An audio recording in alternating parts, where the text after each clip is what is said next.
Pois é, após retomada econômica pós-pandemia, a expectativa é de crescimento em relação ao produto interno brasileiro. E para falar sobre esse assunto, nós estamos com Hernani Sena, que ele é economista. Hernani, fale para a gente, segundo o relatório da Focus, divulgado pelo Banco Central, o crescimento da economia pode chegar, em relação ao produto interno brasileiro, pode chegar a 2,8%? Exatamente.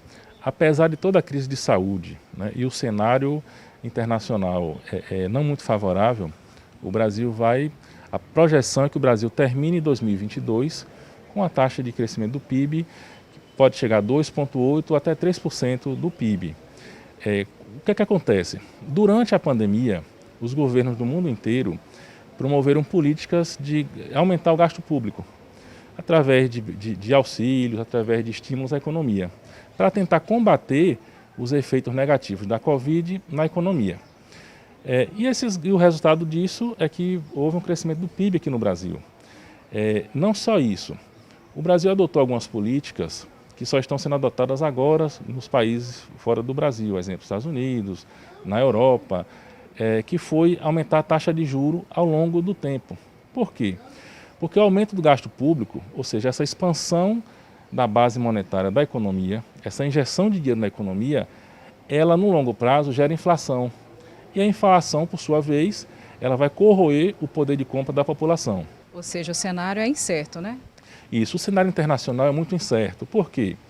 Observe, a gente tem perspectiva de recessão na Europa, nos Estados Unidos, por vários fatores.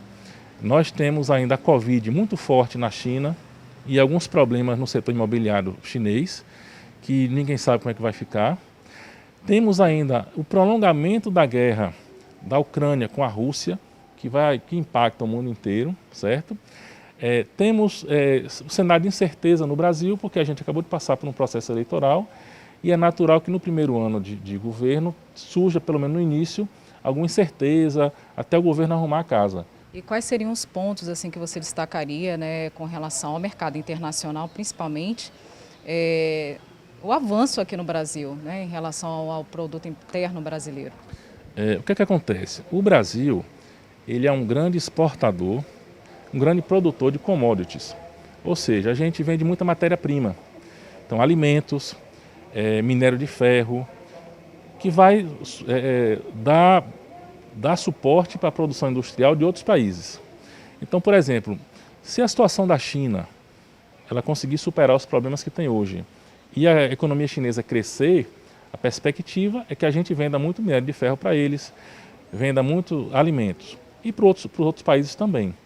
Se a nível internacional o cenário for de perspectiva de recessão, e isso se confirmar, você vai ter um impacto no Brasil na redução de exportações. E isso naturalmente vai impactar o PIB, vai impactar a renda das pessoas. Então, nesse cenário atual, é um cenário conservador. A gente não vê com muita perspectiva de melhora no curto prazo. Mas a economia é muito dinâmica, pode ser que alguns fatores se resolvam ainda esse ano, né? Okay. Obrigada pelos esclarecimentos, Hernani. De nada. Suelen Santos, para o Jornal da Câmara.